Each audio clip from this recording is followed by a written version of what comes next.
राधे राधे मित्रों, आइए आज हम बात करते हैं कुंडली के मांगलिक दोष के विषय में। देखिए, बहुत सारी कुंडली जब विवाह के समय मिलान के लिए आती है तो उसमें मांगलिक दोष पाया जाता है और बहुत सी बार हमें मांगलिक बता दिया जाता है जबकि हम मांगलिक नहीं होते। तो कैसे पता करें कि हम मांगलिक हैं या नहीं, आइए जानते हैं। इसके कुछ सूत्र हैं, उन सूत्रों के माध्यम से हम जानने की कोशिश करते हैं। देखिए, मांगलिक के बारे में सबसे पहले कहा जाता है कि यदि कोई व्यक्ति मांगलिक है तो उसका विवाह मांगलिक व्यक्ति से ही किया जाना चाहिए। यदि कोई लड़की मांगलिक है तो लड़का मांगलिक ही हो तो बेहतर होता है, और यदि लड़का मांगलिक है तो लड़की भी मांगलिक होनी चाहिए। कई बार ऐसा भी देखा गया है कि हमें मांगलिक बता दिया जाता है लेकिन हम मांगलिक नहीं होते। तो वो कौन कौन सी परिस्थितियां हैं जिनमें हमें मांगलिक माना जाता है और कौन सी परिस्थितियां जिनमें हमें मांगलिक नहीं माना जाता, आइए बात करते हैं। देखिए, यदि मंगल 1, 4, 7, 8 और 12 भाव में, पहला भाव यह होता है, चौथा भाव यह होता है, 7वां यह होता है, 8वां यह और ये 12वां, यदि मंगल इनमें से किसी भी भाव में है तो हम कह सकते हैं कि जातक की कुंडली में मांगलिक दोष बना है। परंतु ये तो हो गया कि हमने कह दिया कि मांगलिक दोष बना है कि 1, 4, 7, 8 और 12 भाव में यदि मंगल बैठा है तो मांगलिक दोष बन गया। परंतु कुछ ऐसे कारण भी हैं जिनसे हम कह सकते हैं कि मांगलिक दोष ऑटोमेटिक समाप्त हो जाता है, अपने आप खत्म हो जाता है। वो कैसे है? यदि मंगल अपनी ही राशि में बैठ जाए, क्योंकि मंगल के कौन कौन से घर होते हैं? मंगल का घर होता है पहला और 8वां। अब यदि मंगल का पहला घर, यदि यहाँ पर मेष राशि से कुंडली हमारी स्टार्ट होती है, यदि मान लिया जाए यहाँ पर 1 नंबर लिखा है और यहाँ पर मंगल बैठ जाए तो कुंडली को मांगलिक दोष नहीं लगेगा। 1 नंबर या 8 नंबर यहाँ पर लिखा है, अगर आपकी कुंडली में 1 नंबर या 8 नंबर जहां मंगल बैठा है वहां पर 1 नंबर या 8 नंबर लिखा है तो हम कह सकते हैं यह मंगल योग कारक होगा, और योग कारक होने के कारण आपकी कुंडली का मांगलिक दोष समाप्त हो जाता है। मंगल की डिग्री हम चेक करेंगे कि मंगल कितने डिग्री का है। देखिए, जो ग्रहों की डिग्री होती है वो 1 से 30 तक काउंट की जाती है। अब हम चेक करेंगे कि उसकी डिग्री यदि 1 या 2 है तो हम कह सकते हैं कि वो भी बहुत छोटा है, तो उसका मांगलिक दोष आपको नहीं लगेगा, उसको हम आंशिक मांगलिक भी बोल देते हैं। और यदि कुंडली में 28, 29 या 30 इतने डिग्री का मंगल है तो भी हम कह सकते हैं कि मांगलिक दोष आंशिक रूप से है, पूर्ण मांगलिक नहीं है।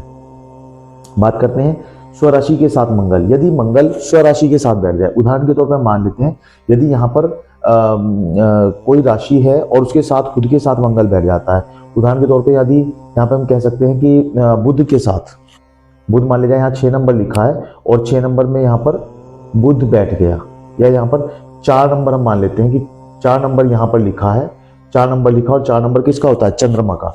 यदि चंद्रमा के साथ मंगल बैठ जाता है ना, स्वराशि के साथ यदि कोई भी अपनी ही राशि के साथ और उस राशि के साथ यदि मंगल बैठ जाता है तो भी मांगलिक दोष मित्रों समाप्त हो जाता है। इनमें से 1, 4, 7, 8 और 12 इन घरों के बारे में बात करेंगे हम।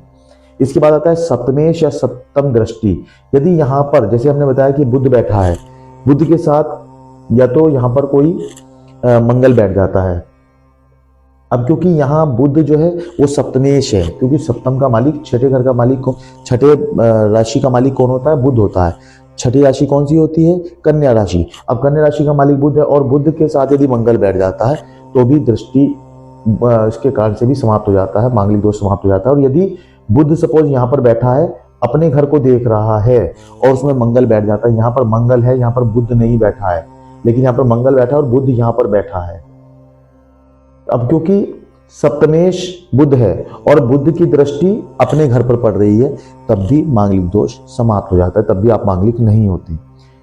ये वाला सूत्र भी हो गया। इसके बाद हम बात करते हैं गुरु के साथ में मंगल बैठ जाए या गुरु की दृष्टि मंगल के ऊपर आ जाए। यदि गुरु यहाँ पर बैठा है और गुरु की दृष्टि मंगल पर जा रही है, या गुरु और मंगल एक साथ बैठ जाए, तो भी हम कह सकते हैं कि कुंडली में मांगलिक दोष नहीं है। इसके बाद बात करते हैं उच्च ग्रह के साथ यदि मंगल बैठ जाता है। यदि कोई भी ग्रह उच्च का है और उसके साथ मंगल बैठ जाता है, उदाहरण के तौर पे हम मान लेते हैं वृष राशि,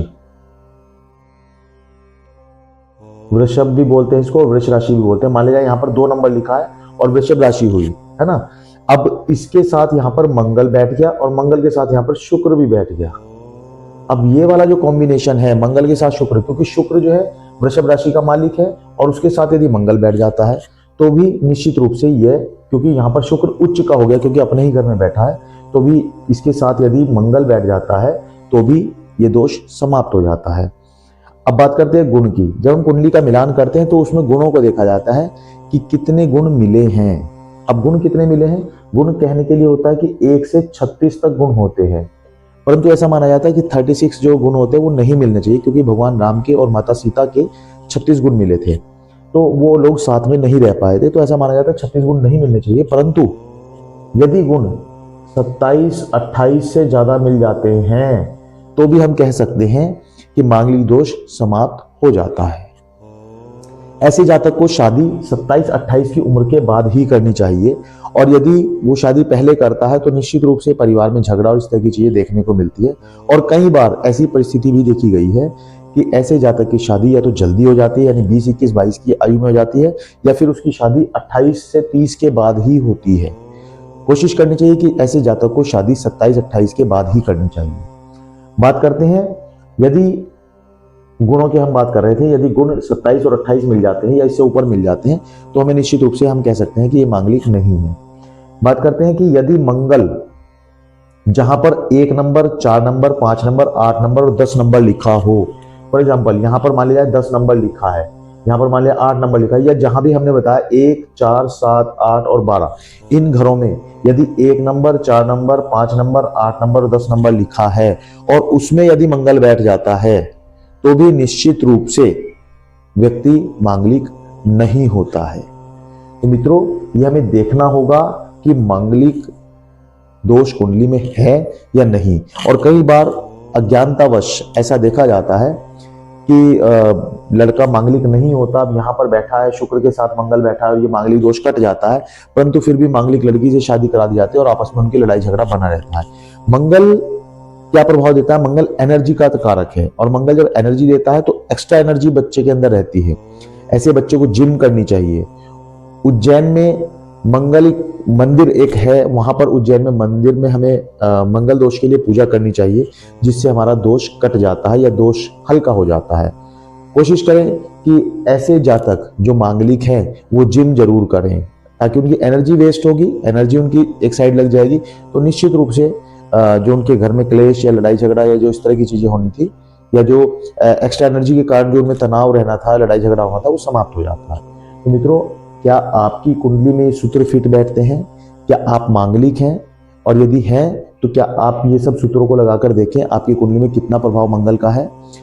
हमें कमेंट में जरूर बताएं कि क्या आप मांगलिक है या नहीं है, और आपकी लाइफ कैसी चल रही है। चैनल को यदि आपने अभी तक सब्सक्राइब नहीं किया तो चैनल को सब्सक्राइब कर लें, लाइक करें और ज़्यादा से ज़्यादा शेयर करें।